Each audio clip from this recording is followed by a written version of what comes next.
ನಮಸ್ಕಾರ ಸ್ನೇಹಿತರೆ, ನಾನು ಹನುಮಂತ್ ಭಾಗಿ. ಸ್ನೇಹಿತರೆ, ಅಂದ ಹಾಗೆ ಈಗಾಗಲೇ ಬಿಗ್ ಬಾಸ್ ಕಡೆಯಿಂದ ಒಂದು ಪ್ರೋಮೋ ಕೂಡ ಬಂದಿದೆ. ಪ್ರೋಮೋದಲ್ಲಿ ಏನೇನಿದೆ, ಮುಖ್ಯವಾಗಿ ವೈಯಕ್ತಿಕವಾಗಿ ಯಾಕೆ ಈ ರಾಶಿಕಾ ಮತ್ತು ಅಶ್ವಿನಿ ಗೌಡ ಕಿತ್ತಾಡ್ತಾ ಇದ್ದಾರೆ ಎಂಬುದೇ ಒಂದು ಪ್ರಶ್ನೆ ಆಗುತ್ತಾ. ಈ ಕುರಿತಾಗಿ ಒಂದಿಷ್ಟು ಮಾಹಿತಿಯನ್ನು ಚರ್ಚಿಸ್ತಾ ಹೋಗೋಣ. ನೀವೇನಾದರೂ ಮೊದಲ ಸಲ ನಮ್ಮ ಚಾನಲ್ ನೋಡ್ತಾ ಇದ್ದರೆ ಈ ಕೂಡಲೇ ಸಬ್ಸ್ಕ್ರೈಬ್ ಮಾಡಿ. ಹೆಚ್ಚಿನ ವಿಡಿಯೋಗಳಿಗಾಗಿ ಬೆಲ್ ಐಕನ್ ಕೂಡ ಕ್ಲಿಕ್ ಮಾಡಿಕೊಳ್ಳಿ. ಅಂದ ಹಾಗೆ ಬಿಗ್ ಬಾಸ್ನವರು ಒಂದು ಟೈಟಲ್ ಮೇಲೆ, ಅಂದರೆ ಅಶ್ವಿನಿ ಧ್ರುವಂತ್ ಮೇಲೆ ದ್ವೇಷದ ನೀರೆರಚಾಟ ಅನ್ನೋ ಟೈಟಲ್ ಮೇಲೆ ಒಂದು ಪ್ರೋಮೋವನ್ನು ಕೂಡ ಬಿಟ್ಟಿದ್ದಾರೆ. ತುಂಬ ಸಖತ್ತಾಗಿರುವಂಥ ಪ್ರೋಮೋ. ಈ ಒಂದು ನೀರೆರಚಾಟದಲ್ಲಿ ಬಿಗ್ ಬಾಸ್ನಲ್ಲಿ ಧ್ರುವಂತ್ ಮತ್ತು ಈ ಅಶ್ವಿನಿ ಗೌಡ ಒಂದು ಟೀಮಲ್ಲಿದ್ದರೆ, ಇನ್ನೊಂದು ಕಡೆ ರಘು ಮತ್ತು ರಾಶಿಕಾ ಒಂದು ಟೀಮಲ್ಲಿ ಇರ್ತಾರೆ.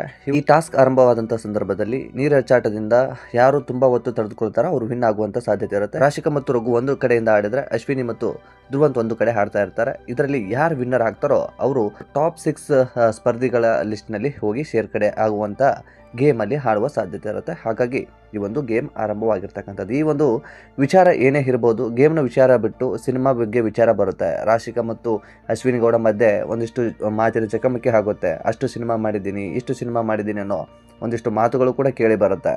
ಇದೆಲ್ಲದಕ್ಕೂ ಕೂಡ ಒಂದು ವೈಯಕ್ತಿಕ ವಿಷಯವನ್ನು ಗೇಮಲ್ಲಿ ತೆಗೆದುಕೊಂಡು ಬಂದು ತಮ್ಮ ಮರ್ಯಾದೆನ ತಾವೇ ಹಾಳು ಮಾಡ್ಕೊಳ್ತಾ ಇದ್ದಾರೆ ಎಂಬ ಒಂದು ಪ್ರಶ್ನೆ ಕಾಡುತ್ತೆ.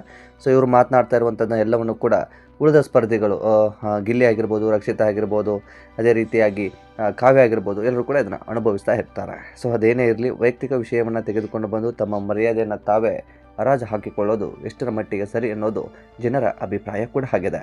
ಈ ಕುರಿತಾಗಿ ನಿಮ್ಮ ಅಭಿಪ್ರಾಯ ಏನು ಎಂಬುದನ್ನು ಕಾಮೆಂಟ್ ಮಾಡಿ. ಈ ವಿಡಿಯೋನ ನಿಮ್ಮ ಫ್ರೆಂಡ್ಸ್ಗೂ ಕೂಡ ಶೇರ್ ಮಾಡಿ. ಮತ್ತು ಮುಂದಿನ ವಿಡಿಯೋದಲ್ಲಿ ಸಿಗೋಣ. ನಮಸ್ಕಾರ.